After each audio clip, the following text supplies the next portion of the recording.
भाई animal movie जब release होने वाली थी तो किसी को भी ये बात नहीं पता थी कि ये फिल्म इतना बड़ा यूनिवर्स लेके अपने साथ आने वाली है। जिस तरीके से मार्वल और डीसी की फिल्मों में अपने खुद के पोस्ट क्रेडिट सीन हुआ करते हैं, उसी तरीके से संदीप रेड्डी बांगा ने भी अपनी इसी स्ट्रेटजी को फॉलो करके एनिमल में एक पोस्ट क्रेडिट सीन डाला हुआ है। और इसी पोस्ट क्रेडिट सीन को ध्यान में रखते हुए हम आपसे कुछ पॉइंट्स के ऊपर बात करने वाले हैं जो कि आपने डेफिनेटली मिस कर गए होंगे उस पोस्ट क्रेडिट सीन के अंदर, क्योंकि एनिमल का सीक्वल एनिमल पार्क की बहुत सारी स्टोरी उस पोस्ट क्रेडिट सीन के अंदर छुपी हुई है। तो हाँ यार दोस्तों, बिना दो बार तो ज्यादा किए करते हैं धांसू वीडियो की शुरुआत।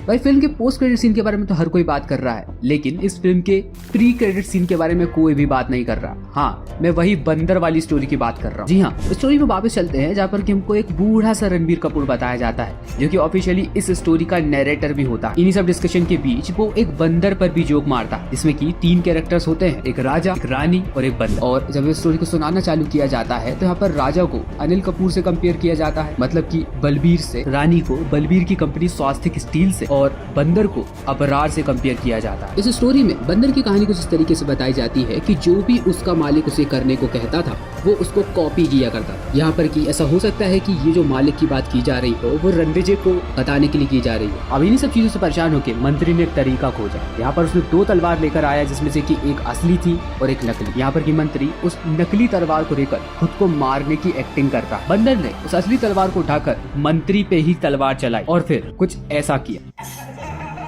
अब यहाँ पर दोस्तों हम छोटी सी कहानी की जो झलक है उस क्लाइमेक्स के सीन के दौरान भी देखते हैं। शुरू से लेकर आखिरी तक यहाँ पर अबरार उसके सारे एक्शंस कॉपी कर रहा था, लेकिन जब उसने कहा कि सारी चीजें माफ कर कर अगर तू मेरे फादर का पीछा छोड़ दे तो मैं यहाँ पर तुझे छोड़ सकता हूँ। और उस एयरपोर्ट सीन में उसके बाद क्या होता है आप सबको पता ही है। यहाँ पर अबरार अपनी पैंट की जिप खोल लेता है और ऐसा बताता है कि ऐसा तो मैं बिल्कुल भी नहीं होने दूंगा। यही सेम चीज बंदर वाली स्टोरी में होती है कि वो अपनी जिद को बिल्कुल नहीं छोड़, उसे जो करना था वो तो वो करके ही मार। साथ ही में इसी सीन से रिलेटेड मेरी एक थ्योरी और यहाँ पर, जैसा कि दोस्तों आप देख पा रहे होंगे कि 2 तरीके की तलवार की बात की जा रही है, एक है असली और एक है नकली।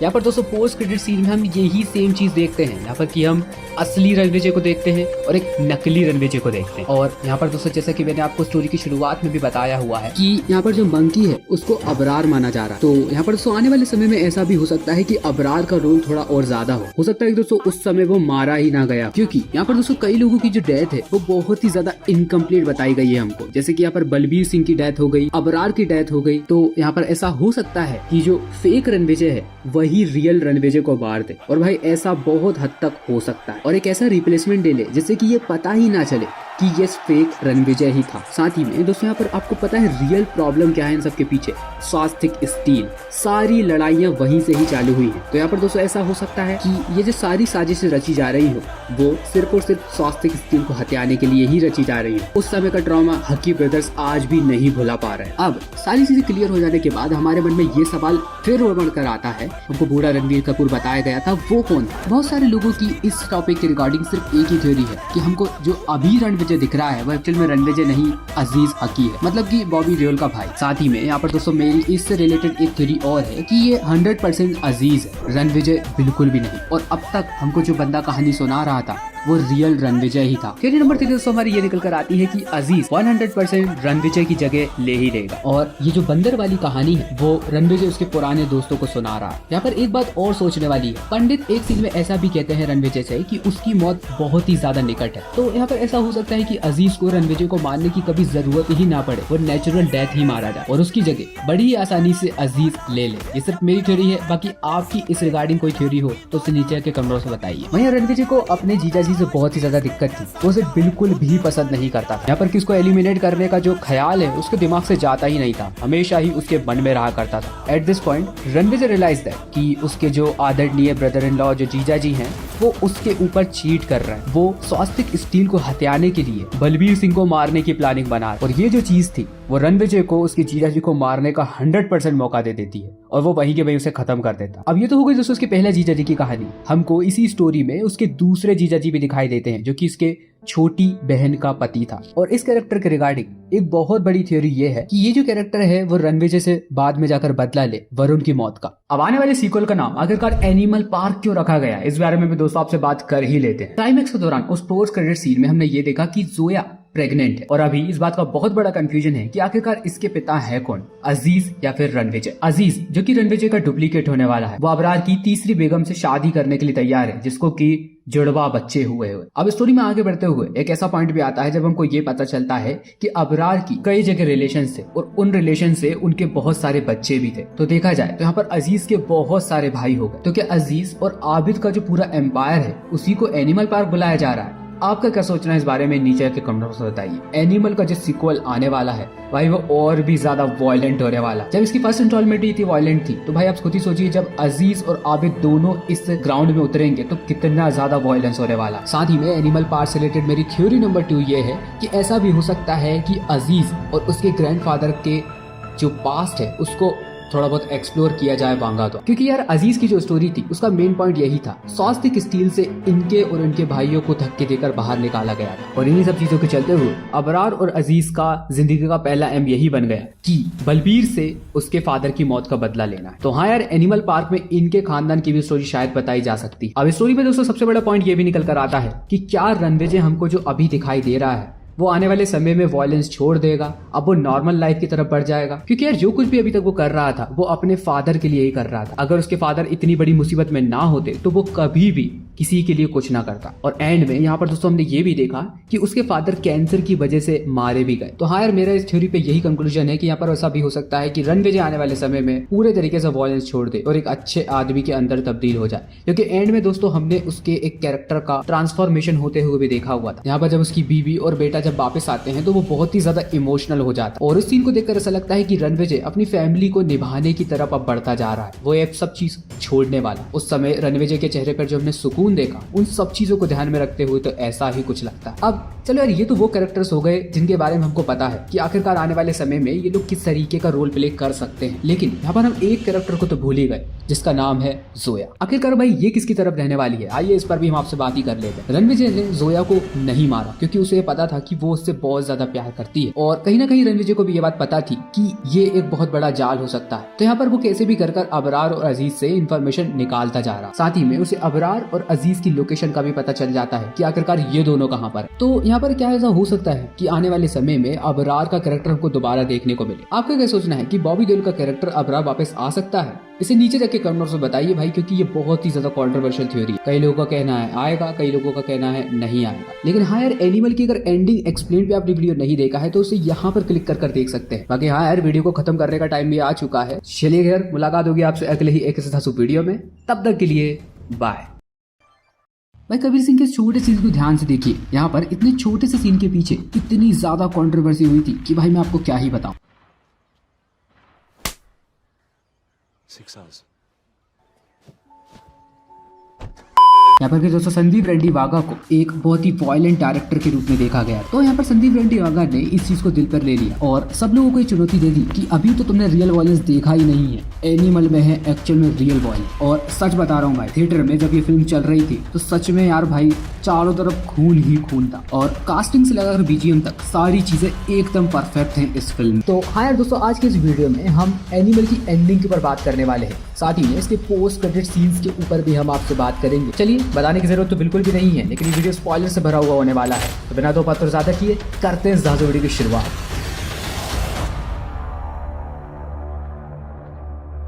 चलिए दोस्तों, इस फिल्म के मेन क्वेश्चन के ऊपर ही आपसे बात करते हैं कि आखिरकार रणविजय को उसकी लाइफ में चाहिए क्या था, वो इस पूरी फिल्म में क्या मांगता रहा और उसको क्या नहीं मिला। फिल्म की शुरुआत होती है रणविजय से, यहाँ पर कि वो अपने फादर से बहुत ही ज्यादा ऑब्सेस्ड है। लेकिन यहाँ पर उसके जो फादर रहते हैं वो अपने ही काम में बिजी रहते हैं, वो अपने बेटे के लिए बिल्कुल भी टाइम नहीं निकाल पाते। यहाँ तक कि वो अपने काम में इस तरीके से भी उलझ जाते हैं कि वो रणविजय पर ध्यान देना ही भूल जाते हैं और एक अच्छे फादर का जो फर्ज है उसे निभाना भी। रणविजय के फादर बलबीर सिंह स्वास्थ्य स्टील नाम की एक कंपनी चलाया करते थे और उनका जो पूरा ऑब्सेशन और डेडिकेशन है वो इस पूरी कंपनी को समर्पित था। बलबीर ने अपनी कंपनी को तो बहुत अच्छा खड़ा कर लिया, लेकिन इस चक्कर में अपने बेटे पे ध्यान देना ही भूल गया। अब यहाँ पर तो समय जैसे जैसे बीतता जाता है वैसे वैसे इन लोगों के बीच में दूरियां और भी ज्यादा बढ़ती जाती है। अब यहाँ पर रणविजय का ये भी मानना था कि उसके फादर की एब्सेंस में वो पूरी फैमिली की रिस्पॉन्सिबिलिटी अपने ऊपर ले और जो भी उन पर प्रॉब्लम आए वो अपने तरीके से टैकल करे। एक बार की बात होती है कि रणविजय को ये पता चलता है कि कुछ स्टूडेंट मिलकर उसकी बहन को परेशान कर। तो यहाँ अपनी बहन के रिस्पेक्ट को कायम रखने के लिए रणविजय रिस्पॉन्सिबिलिटी लेता है कि वो इन लोगों को सबक सिखाए। हालांकि क्लास में पहुंचने के बाद रणविजय का बहुत से लोग मजाक भी उड़ाते हैं और यहाँ पर रणविजय बाहर जाकर एक बंदूक लेकर आ जाते हैं और बंदूक की नोक पर ये सारे के सारे लोग सच उगल देते हैं। अब उस दिन उसके पिता ने उसके ऊपर हाथ भी उठाया, लेकिन यहाँ पर रणविजय बिल्कुल भी गिल्टी फील नहीं कर रहा था। यहाँ पर उसका ये मानना था कि मैंने जो कुछ भी किया सही किया, किसी न किसी को तो उन लोगों को सबक सिखाना जरूरी ही था। अब एक ऐसा बच्चा जो कि शुरू दिन से ही अपनी बातें रखना चाह रहा है, लेकिन कभी उसे मौका ही नहीं मिला अपनी बातें पूरी करने का, और हमेशा की तरह इस बार भी रणविजय के साथ यही होता है, बिना उसकी सुने जजमेंट पास कर दिया जाता। अब बलबीर सिंह अपने बेटे की इन हरकतों को ध्यान में रखते हुए उसे इंडिया में रखना नहीं चाहता था, तो यहाँ पर उसे पढ़ने के लिए बाहर भेज देता है। और वहां से पढ़कर जब वो 8 साल बाद वापस लौटे तो यहाँ पर उसे ये चीज दिखती है कि यहाँ पर कुछ भी नहीं बदला। उसके पिता का व्यवहार आज भी वैसा का वैसा है जैसा कि वो उन्हें छोड़ कर गया था। अब यहाँ पर स्टोरी थोड़ी आगे बढ़ती है और हमको वरुण के कैरेक्टर के बारे में पता चलता है। वरुण जो कि रणविजय का ब्रदर इन लॉ, और यहाँ पर रणविजय के फादर को वरुण पर हद से ज्यादा भरोसा था। अब रणविजय तो उसे इस हद तक भी पसंद नहीं करता था कि उसके पिता को अपना पिता मान। अब इन सब चीजों के चलते हुए यहाँ पर रणविजय और वरुण के बीच बहस हो जाती है, और इस बहस के बारे में जैसे ही बलबीर के फादर को पता चलता है तो यहाँ पर वो रणविजय से कहते हैं कि तुम उनसे माफी मांगो। अब यहाँ पर रणविजय गलती तो मान लेता है, लेकिन इसलिए नहीं क्योंकि उसको गलत लग रहा है, बल्कि इसलिए क्योंकि उसके फादर और उसकी बहन चाहते थे कि ये सुलह कर ले, इसलिए वो मान जाता है। अब यहाँ पर रणविजय के कैरेक्टर के बारे में पता चलता है यहाँ पर कि वो किसी के आगे भी झुकना पसंद नहीं करता सिवाय अपनी फैमिली के। फिल्म के बीच बीच हमको गीतांजलि का कैरेक्टर भी पता चलता है यहाँ पर कि कुछ समय बाद ये लोग शादी भी कर लेते हैं, लेकिन यहाँ पर रणविजय ये चाहते हैं कि गीतांजलि उनके फादर से मिले, लेकिन यहाँ पर उसके फादर का रिएक्शन कुछ ठीक नहीं रहता। एट द एंड यहाँ पर रणविजय हमेशा के लिए भारत छोड़ देते हैं और फैसला किया जाता है कि इस बार जीवन काल में वो कभी भी वापस नहीं आएंगे। अब यहाँ पर समय थोड़ा बीतता है और बलबीर सिंह को कोई गोली मार देता है। हालांकि वो लकी होते हैं, वो बच जाते हैं, और यही एक इंसिडेंट होता है जो कि रणविजय और उसकी फैमिली को भारत वापस ले आता है। यहाँ पर ही इस समय भी वो स्वास्थ्य के स्टील में बिल्कुल भी हिस्सा नहीं चाहता है, वो अपने फादर को सिर्फ देखने आया हुआ है। अब यहाँ पर इंडिया में देखने के लिए रणविजय तो था नहीं, तो पूरी जवाबदारी आती है वरुण के ऊपर। इतना बड़ा एसेसिनेशन हो गया इतने बड़े बिजनेस टाइकून के ऊपर, और यहाँ पर वरुण के पास इस चीज का कोई भी जवाब नहीं था। इतने बड़े हमले के बाद रणविजय को ये चीज समझ में आ जाती है कि यहाँ पर उसके पिता को भरोसेमंद लोगों की जरूरत है। इतनी बड़ी सिक्योरिटी होने के बाद वो बिल्कुल भी सेफ नहीं है। रणविजय अपने गांव जाते हैं और अपने गांव से उनके चचेरे भाइयों से मदद की गुहार मांगते हैं, और इतना सब हो जाने के बाद वो सारे के साथ तुरंत राजी हो जाते हैं रणविजय के साथ काम करने के लिए, और अपनी इस छोटी सी सेना का निर्माण भी करते हैं। इस स्टोरी में थोड़ा आगे बढ़ने के बाद हमें वरुण के रियल इंटेंशंस के बारे में भी पता चलता है। यहाँ पर वो स्वास्तिक स्टील को हथियाना चाहता था, और इतना ही नहीं, वो रणविजय की पूरी फैमिली को खत्म भी करना चाहता था, लेकिन इससे पहले वो ये कर पाता रणविजय उसे ही जाकर मार देता है। बाद में उसकी बहन को वो ये भी बताता है कि उसने ही वरुण को मारा। उसकी बहन उसके ऊपर गुस्सा भी करती है, लेकिन एक पॉइंट पर जाकर वो भी मान जाती है कि अगर आज रणविजय उसे नहीं मारता तो हमारे फादर आज शायद जिंदा नहीं होते। स्टोरी थोड़ी आगे बढ़ती है और हमको हकी ब्रदर्स के बारे में भी पता चलता है, और ये जो दोनों भाई थे वो बलबीर सिंह से बहुत बुरे तरीके से चिढ़े हुए थे, और रणविजय और इन लोगों के बीच में सिर्फ इतना मसला था कि इन लोगों को फैमिली बिजनेस से बाहर निकाल दिया गया, और इन्हीं सब चीजों के चलते हुए इन लोगों के बीच में रिश्ते और भी ज्यादा खराब होते गए, और यहाँ पर ये जो दोनों भाई हैं वो विदेश चले गए। अब इन लोगों के बीच में बहुत से फैमिली मैटर्स होते हैं, लेकिन हमको सिर्फ इतना जानना है कि अबरार ब्रदर्स बलबीर सिंह को मारना ही क्यों चाहते थे। तो यहाँ पर सीधी सीधी ये बात निकल कर आती है कि यहाँ पर वो बदला चाहते थे अपनी दादाजी की मौत। यहाँ पर की इस जगह पर हमको अबरार की हिस्ट्री के बारे में भी पता चलता है कि वो गूंगा क्यों हो गया। इसके पीछे दादाजी थे, उसकी आंखों के सामने ही आग से झुलसकर मारे। अब रणविजय और अबरार के बीच में लड़ाई होने के बाद यहाँ पर अबरार जीत जाता है और अपने पिता के पास सेलिब्रेशन मनाने भी जाता है, और at the end of the day यहाँ पर रणविजय के फादर ये मान लेते हैं कि मैं एक बहुत ही बुरा पिता हूं, और उससे इस बात के लिए माफी भी मांगते हैं। पता चलता है कि उन्हें एक बीमारी है, और उस बीमारी के चलते हुए उनके पास सिर्फ 6 या 7 महीने का ही टाइम, और यहाँ पर रणविजय के फादर की हो जाती है डेथ, और ये स्टोरी यही खत्म हो जाती है। अब चलिए दोस्तों बात करते हैं पोस्ट क्रेडिट सीन्स के बारे में, और इन सब से क्या थ्योरीज निकल कर आती हैं इस पर भी आपसे बात करेंगे। फिल्म के एंड क्रेडिट सीन्स को देखकर तो ऐसा ही लगता है कि एनिमल 2 अभी अंडर द डेवलपमेंट है, क्योंकि फिल्म की एंडिंग में दोस्तों हमने ये देखा कि अबरार के छोटे भाई ने बिल्कुल रणविजय के जैसा दिखने के लिए कॉस्मेटिक सर्जरी करवाई हुई है। हमें ये भी पता चलता है कि जोया प्रेग्नेंट थी, और अबरार का छोटा भाई इस बात को जानने के लिए बहुत ज्यादा उत्सुक था कि ये बेटा उसका है या फिर रणविजय का। यहाँ पर कि अबरार का जो छोटा भाई था वो किसी भी दरिंदे से कम नहीं था, क्योंकि जिस तरीके से उसने मंजोत और एक दूसरे लड़के को मारा था उस तरीके से तो भाई वो बहुत ही ज्यादा वायलेंट वायलेंट मैन लग रहा था। अब इस एंड क्रेडिट सीन से एक चीज तो क्लियर हो जाती है कि अबरार और उसकी गैंग अभी भी हार नहीं मानी है, जिसमें से कि देखने वाली बात दोस्तों ये रहेगी कि आखिरकार किस तरीके से रणविजय अपनी फैमिली को प्रोटेक्ट कर पाता है। और इन सब में से सबसे ज्यादा इंटरेस्टिंग थ्योरी ये निकल कर आती है कि आने वाले समय में ऐसा भी हो सकता है कि यहाँ पर रियल रणविजय को अबरार का भाई रिप्लेस कर दे और यहाँ पर दोनों एक दूसरे की तरह ही दिखते हैं। तो यहाँ पर बहुत से लोगों को ये मिसअंडरस्टैंडिंग भी हो सकती है कि आखिरकार इन दोनों में से रियल कौन, जिसमें से कि थ्योरी नंबर 2 हमारी थोड़ी वॉयलेंट है, क्योंकि हम यहाँ पर ऐसा भी सोच सकते हैं कि रणविजय हो सकता है मारा जाए और उसकी पूरी की पूरी जगह यहाँ पर अबरार का भाई ही ले। यहाँ पर की कुछ ही देर बाद हमको इसकी नेक्स्ट इंस्टॉलमेंट का नाम भी पता चलता है, जो कि होने वाला है एनिमल पार्क। या फिर आने वाले समय में ऐसा भी हो सकता है कि संदीप रंडीवांगा अपना इस यूनिवर्स को एक्सपेंड कर रहे हैं, जिसमें कि ऐसा हो सकता है कि आने वाले समय में हमको और भी वॉयलेंट फिल्म्स देखने को मिले जिस तरीके से एनिमल थी। तो हाँ यार दोस्तों, मेरी तरफ से ये सारी की सारी वीडियो जहाँ पर कि मैंने एंडिंग एक्सप्लेन के साथ साथ पोस्ट क्रेडिट सीन के ऊपर भी बात की है। अगर दोस्तों मेरी तरफ से कुछ छूट गया हो तो आप इस वीडियो के नीचे आगे कमेंट बॉक्स में बता सकते हैं कि मेरे हाथ से क्या छूटा है और अपने सजेशंस भी दे सकते हैं। बाकी हाँ यार, वीडियो को लाइक कीजिए, चैनल को सब्सक्राइब कीजिए। मुलाकात होगी आपसे अगले ही एक इस वीडियो में, तब तक के लिए bye.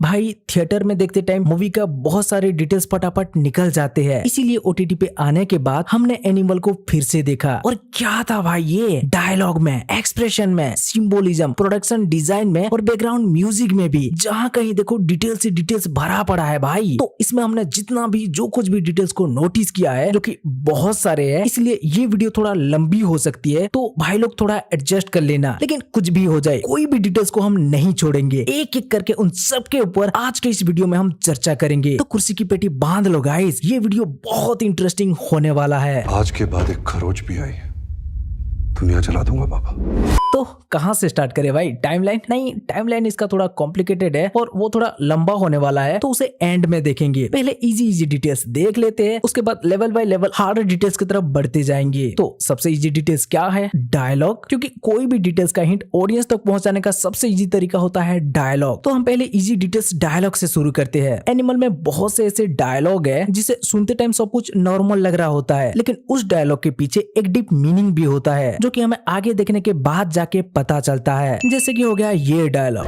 No, Mr. Spacecraft Engineer thinks he knows everything, ना? रणविजय इसमें क्या करता था, कितना पढ़ा था, कहाँ तक पढ़ा था, कुछ नहीं बताया है, लेकिन बिना पूछे ये एक ही डायलॉग में बता दिया था कि रणविजय का एजुकेशन, क्वालिफिकेशन और वो काम क्या करता है, स्पेसक्राफ्ट इंजीनियरिंग। इसीलिए वो उस मशीन गन को बनाने का आइडिया दे पाया था। और उससे आगे भी हमें देखने मिलता है, I personally draw my own design. एक ही डायलॉग में देखा रणविजय के बारे में कितना कुछ बता दिया था। ठीक है, तो ऐसे ही स्टार्टिंग में जब रणविजय के माँ बलवीर के क्लोन बनाने की बात करते हैं, तो रणविजय बोलता है क्लोन करने में टाइम लगता है, बॉडी डबल बनाना पड़ेगा। ये डायलॉग हमें पहले से हिंट दे रहा था कि विजय के अंदर वो आइडिया पहले से है और ऐसा इसमें पॉसिबल भी है। इसीलिए जब आगे ऐसा सिचुएशन आता है तो विजय वही अपना बचपन का आइडिया अपनाता है। और उससे आगे जाकर अजीज भी, जब विजय और वरुण का पंगा के बारे में हमें पता नहीं था, वरुण का एंट्री सीन में ही रणविजय बोलता है, जी एक सेकंड, क्या हुआ?